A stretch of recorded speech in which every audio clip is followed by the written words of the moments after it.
Hasta ahí, Jorge, buenas tardes. Gracias, Julio, escuchándote a ti, Adriana, y un saludo a Salvador, que anda manejando. Sí, Jorge, en gracias. este país, en esta ciudad donde manejar es casi jugarse la vida cada vez Así es. uno. Así es, y saludamos también a Salvador Frausto, el intrépido conductor de la noticia, el intrépido piloto informativo. Salvador Frausto, buenas tardes. Buenas tardes, Julio. Muy buenas tardes, Jorge. Pues aquí con un gusto de estar con ustedes. Ahora en esta ciudad que todo pasa. Ahora me tocó la balacera esta frente a Plaza Metrópoli. Yo vivo ahí cerquita. Entonces se paró el tráfico, pues de que hace rato hubo un intento de asalto, por lo que veo en redes sociales, y estaba ahí todo parado, pero aquí contento de estar con ustedes y compartir con el auditorio las reflexiones de la semana, Julio y Jorge. Bien, Jorge, dame chance de preguntarle primero a Salvador, antes de que se ponga el SIGA y tenga que estar ya ahí manejando y todo. Salvador, ¿qué opinas? 3 años del Culiacanazo, ¿qué onda? ¿Qué reflexiones? Sobre todo el proceso que se dio y bueno, finalmente no sé qué opines, pero más allá del hecho en sí de la liberación en su momento de Ovidio Guzmán, pues el hecho de que hasta el momento no se ha hecho ningún intento de cumplir aquella orden de aprehensión que en su momento no se pudo realizar. Salvador, tus comentarios. Exacto, bueno, pues como sabemos, Ovidio Guzmán lo tenían rodeado elementos del ejército, de las Fuerzas Armadas mexicanas, y hubo una amenaza muy fuerte hace 3 años de que si no lo soltaban, iban a hacerle daño, iban a lastimar a familiares de los militares. Hubo una incursión del cártel de Sinaloa en las viviendas, en los lugares donde viven las familias de los soldados de Sinaloa, y se tuvo que tomar, el gobierno federal tomó una decisión muy difícil, muy complicada, que apuntaba a que pues lo soltaron a cambio de no generar mayores disturbios, pero bueno, había la promesa y la expectativa sobre todo de que se iba a perseguir a los llamados chapitos, y a 3 años pues siguen más bien acumulando poder, según hemos visto en algunos trabajos periodísticos, señaladamente en este documental de muy buena factura que hizo la agrupación Iniciativa Sinaloa, en la que participa el periodista Silver Mesa y otros colegas, en el cual cómo quedaron un montón de heridas abiertas precisamente porque no se ha abierto justicia. Continúa el narcotráfico con una fuerza muy importante en el estado de Sinaloa. En la misma elección para elegir gobernador vimos eventos en los cuales se levantó, como se dice coloquialmente, o al menos en la prensa roja sobre todo, a varios integrantes de los partidos políticos, y hay una participación y un poder muy fuerte de los llamados chapitos, incluido Ovidio Guzmán, y no parece detenerse ese poder que ellos tienen en su estado y en otras estados y en otras partes del mundo, porque es un cártel de características internacionales. Y aunque ha habido algunos golpes de comisos a este cártel como a otros, siguen pendientes poder acotar el poder de los hijos del Chapo Guzmán, que bueno, pues no se ve para cuándo, si contarán o no con apoyo por parte de policías locales o de personal del ejército, pero lo cierto es que se queda esa sospecha en la sociedad mexicana mientras no se dé un golpe fuerte hacia el cártel de Sinaloa. Queda esa duda, y además queda como discurso sobre todo los integrantes de la oposición, de que el presidente podría estar apoyando a un sector de su gobierno a ese cártel. A mí no me lo parece que sea de manera de ese tamaño, pero sí en cuanto a ciertos grupos policíacos o sectores dentro del ejército o la marina que estén brindándole protección a cambio de dinero al cártel que lideró el Chapo Guzmán y que a 3 años del Culiacanazo quedan pendientes un golpe fuerte hacia ese grupo criminal, Julio. Gracias, Salvador. Jorge Meléndez, ¿qué opinas a 3 años del Culiacanazo? ¿Qué ha habido, qué hubo en su momento? ¿Qué ha habido a estas alturas? ¿Cómo ves todo ese proceso que se conoce como el Culiacanazo, Jorge? Bueno, en ese momento ya todos sabemos que en efecto ya estaba detenido Ovidio, que ya se lo iban a traer, pero como dicen los compañeros de Río 12, y no voy a dar nombres, salieron como parvadas una cantidad de personas que están contratadas por el cártel de Sinaloa y pusieron en riesgo la vida no solamente de las instalaciones donde están hospedadas las familias de los militares, sino de mucha otra gente. Había camiones con gasolina, había tiradores con barrets y demás. Pues sí, se tuvo que decir, si no se hizo con cuidado eso, se tuvo que decirle al señor Ovidio, váyase por donde vino, adiós. Pero yo creo que no ha habido nuevos movimientos ahí, tiene razón Salvador, ha habido decomisos, algunas detenciones, etcétera. Pero hoy viene, por cierto, un reportaje de mi amigo Juan Vélez Díaz en El Sol de México, donde dice que hubo 18 policías heridos, uno con una pierna destrozada que de soldado le llevaron a cabo y está pensionado ya, y que 4 unidades de diferentes batallones estuvieron ahí, y el 110 batallón de Culiacán tuvo 8 heridos, etcétera, etcétera. Creo que es importante lo que dice Juan Vélez Díaz ahí en el reportaje del Sol de México de hoy, pero pues no hay un avance serio para enfrentar a estos malandros ni a los 9 cárteles de los que habla Marcelo Ebrard. Y bueno, las policías sabemos que no pueden ser tomadas en serio. Yo estuve por allá en Sinaloa en el sexenio de Maloba, de Mario López Valdés, y el jefe de la policía era ni más ni menos que parte del cártel de Sinaloa. Y yo se lo dije al gobernador de entonces, dice, pues, ¿qué quieres que haga? Solamente así un poco detenemos la violencia. Luego llegó el señor Quirino Ordaz, que tampoco hizo nada, ahora está en España, a lo mejor hasta cena con Peña Nieto alguna de estas noches, no lo sabemos, y no creo que el actual gobernador tenga la fuerza ni el apoyo para hacer nada. Rubén Rocha Moya, que viene de la Universidad de Sinaloa, que viene de las filas del Partido Comunista, si no me equivoco, pero no creo que haya el mayor cambio ahí. Yo creo que va a seguir este cártel haciendo de las suyas. Y la ciudad, por cierto, yo fui hace como un año al homenaje a Javier Valdés, pues parece muy tranquila. No se ve ni gente armada en las calles, ni gente que pase con camionetas y lleve una serie de armas largas y demás.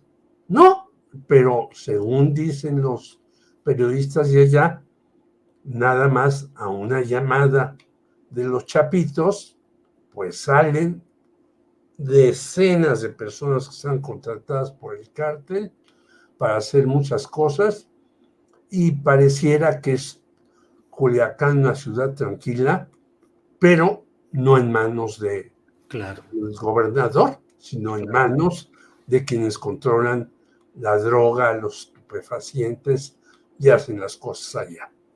Bien, Jorge. Salvador Frausto, Salvador, esta semana parece que está programado el iniciar el proceso que podría llevar a la aprobación de una reforma electoral. Esto contando con el presunto apoyo del PRI, que ya el propio secretario de Gobernación, Adán Augusto López Hernández, había dicho que ya hay ese tipo de acuerdos. ¿Qué te llama la atención en los dos planos, Salvador? En el contenido, es decir, qué cosas interesantes puede tener esta reforma electoral si se aprueba, y dos, la operación, esta serie de factores que ahora incluyen al PRI para definir el futuro electoral de México si se aprueba, Salvador.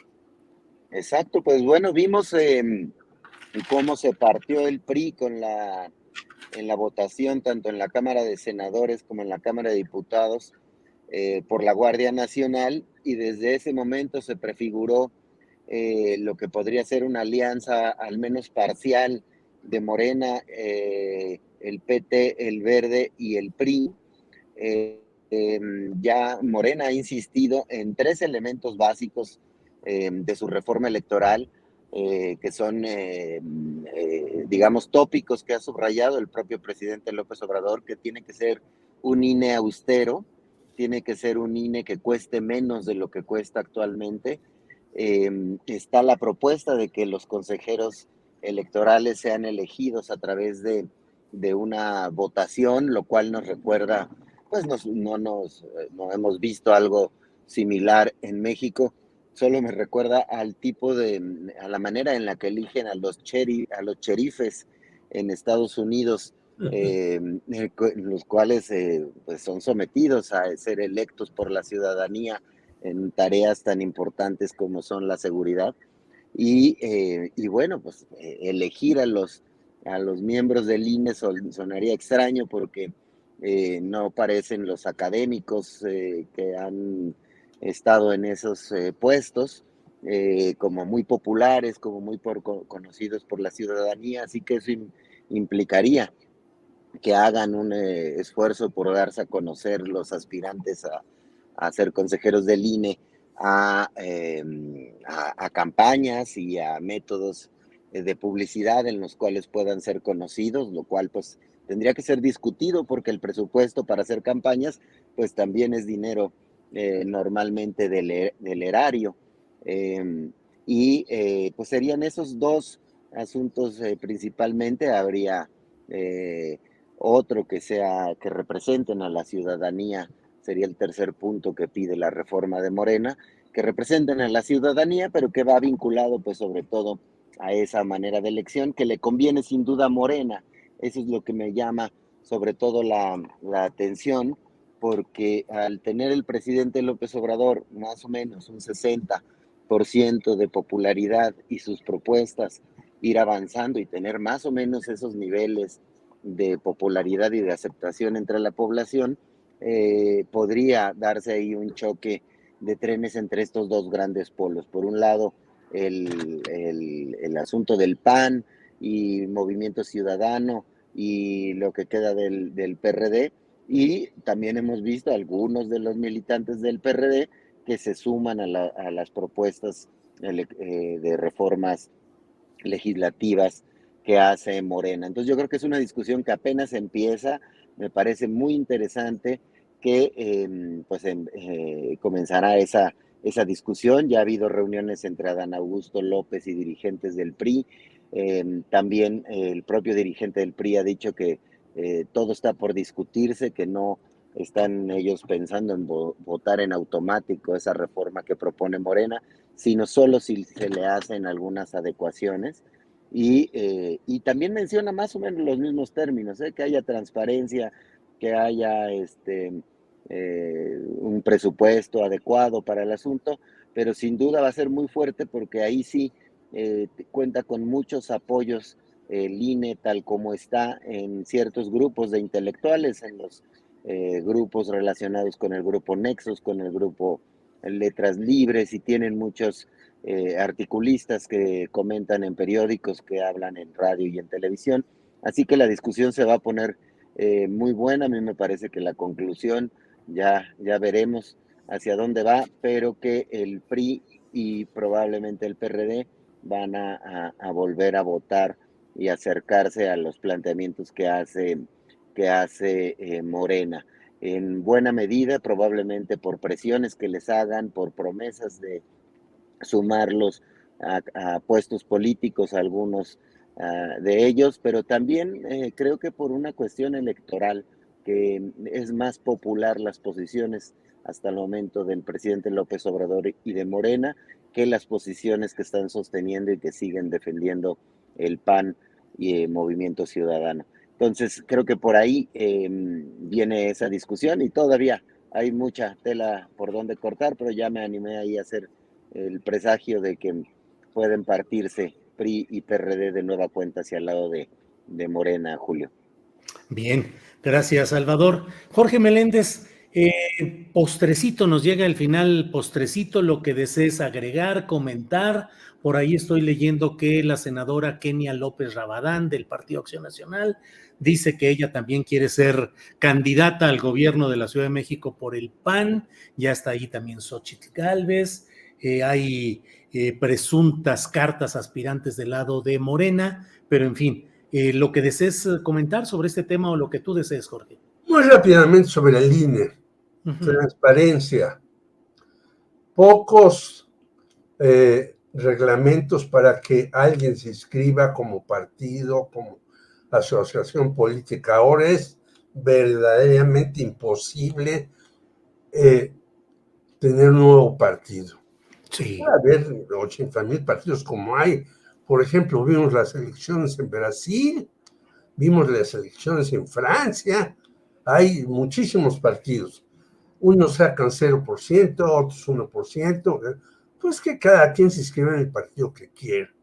A lo mejor hasta hay un partido LGTB más, etcétera. Sería bueno. Segundo lugar, que no se gaste ni se derroche tanto el dinero. Realmente es verdaderamente criminal lo que se gasta en el INE. Que haya una supervisión de esas cosas y demás. Y que también, pues que los que quieran ser candidatos a lo que les dé la gana, pues que muestren de una vez sus preferencias, sus cartas, se inscriban en sus partidos o libremente y demás, porque ya vimos, ya las famosas corcholatas de Morena aumentaron. Ya hoy el PRI va a sacar a sus corcholatas. Hoy el PAN ya sacó una lista también de quienes pueden ir, etcétera, etcétera. Pues esto se va a poner, yo no diría más interesante, porque imagínate tú que se inscriba a la presidencia de la República Lili Telles. Hoy leí un artículo de Viri Ríos en Milenio y la pone exactamente en su lugar. Esta señora no tiene nada que hacer de senadora. Yo no sé a quién se le ocurrió en Sonora meterla ahí, o si la metió Ricardo Salinas Pliego, que sigue debiéndole dinero a la República en impuestos, que sigue usurpando el Canal 40 que no le corresponde, etcétera, y que no le dice nada. Pero yo creo que se inscriba el que quiera y el que pretenda ser candidato a lo que sea adelante, que los partidos políticos o asociaciones no tengan tantos requisitos para inscribirse y que se vigile el INE, que se acabe con las famosas soples que no sirven para nada más que para que el gobernador les dé a sus cuates un subsidio sexenal muy alto, etcétera, y hacer otra cosa de la supuesta democracia, que ya en todas partes del mundo la democracia occidental está tronando. Si en Francia ya van a nacionalizar, si en Alemania ya nacionalizaron, si Esto no va a acabar, desde luego, y ahí sí yo estoy en desacuerdo con el señor presidente, con el neoliberalismo. El neoliberalismo se está afianzando más en todo el mundo. Hay que leer a David Brooks hoy en su periódico La Jornada para ver cómo los ricos se han hecho excesivamente más ricos. Y en Estados Unidos mismos hay 140 o 150 millones de pobres. Es decir, si hay que hacer cambios también económicos, y ese sería el postrecito.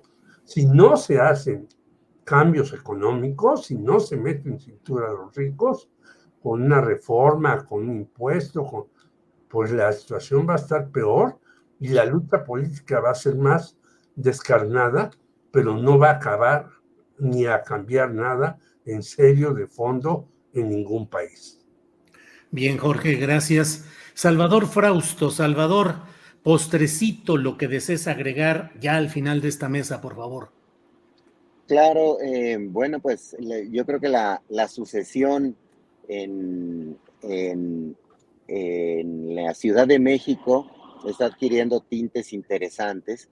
Ya vemos ahí a varios de la oposición apuntados a ser candidatos de la alianza opositora.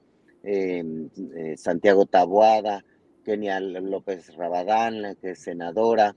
Se ha mencionado, las encuestas ponen arriba a Xochitl Gálvez, podría sumarse Lía Limón.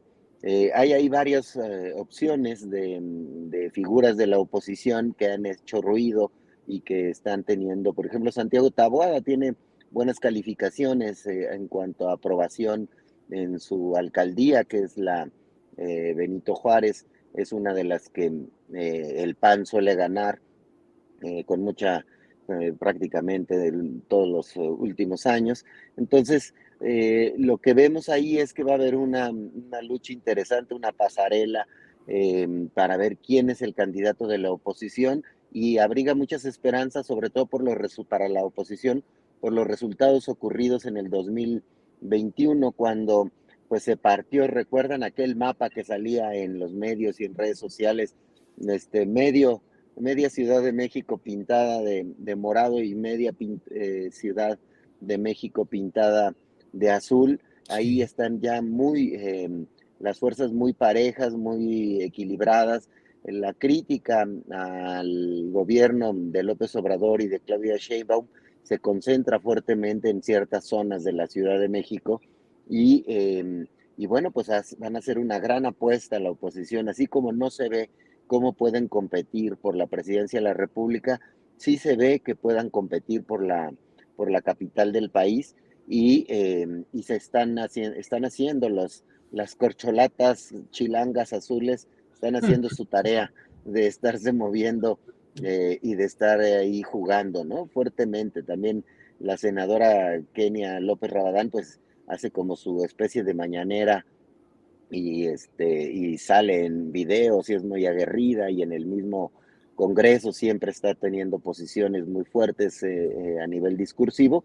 Entonces, bueno, eso me parece que se va a poner interesante, habrá que ver, empezar a ver ya propuestas por parte de estos aspirantes que les puedan ser atractivas a la ciudadanía y así como vemos adelantada la lucha por la sucesión en Morena a nivel presidencial, se ve lenta, no se ve que se muevan con energía los aspirantes de Morena en la Ciudad de México. Quizás es porque pues no han recibido señales claras del presidente López Obrador, aunque ha mencionado algunos, ¿no? Ha mencionado que puede competir Martí Batres, ha mencionado que puede ahí estar, también se ha mencionado a Rosa Isela Rodríguez, se ha hablado en columnas de García Harfuch.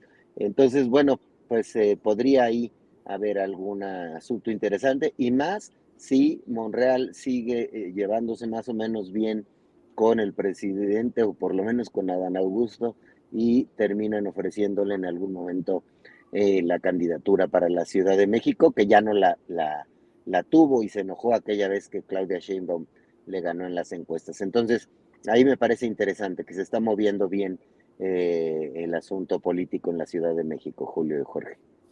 Bien, pues gracias, Salvador. Pues ya estamos en la parte final, Jorge Meléndez, así es que no queda sino agradecerte tu participación y tu amabilidad de estar en este programa. Gracias. Y no hay que olvidar que la señora Sandra Cuevas, a pesar de tantas también está en la disparates que ha hecho, ya también puso sus promocionales. Sí. Y yo te quiero decir que el señor Giovanni Gutiérrez, de aquí de Coyoacán, tapizó la delegación con mantas, con promocionales, todo. Y lo que me parece terrible es que de Chile dijeron, pues no mandamos a México al famosísimo Mauricio Toledo, mejor conocido como el Tomate en la universidad, y entonces pues debe estar feliz el famosísimo Tomate y más feliz Giovanni Gutiérrez, que es su empleado. Bien, Jorge, gracias. Salvador, pues qué bueno que llegaste bien, qué preocupante estos episodios de balaceras como esta que ya me pude enterar con un poco más de detalle de lo sucedido en esta Plaza Patriotismo. Pareciera, no sé cómo lo veas, Salvador, que cada vez más a veces se acercan o se multiplican los episodios violentos en la ciudad capital de los poderes federales, que es la Ciudad de México. Así es, pues hemos visto ya varios episodios en las plazas comerciales o en restaurantes, aquella balacera que hubo en Plaza Arts, ahora está en Plaza Metrópoli. Entonces sí, vemos ahí de manera preocupante ese tema, ¿no? Es decir, a nivel números, ha contado García Harfuch cómo ha disminuido en la Ciudad de México ciertos delitos, sobre todo de alto impacto, pero están en lugares muy visibles, es decir, este tipo de conflictos, pues habrá que saber, es una noticia en construcción, como se dice, pero parece ser que fue un intento de asalto, según los primeros informes, pero si los maleantes están acercándose a las plazas comerciales, parece preocupante.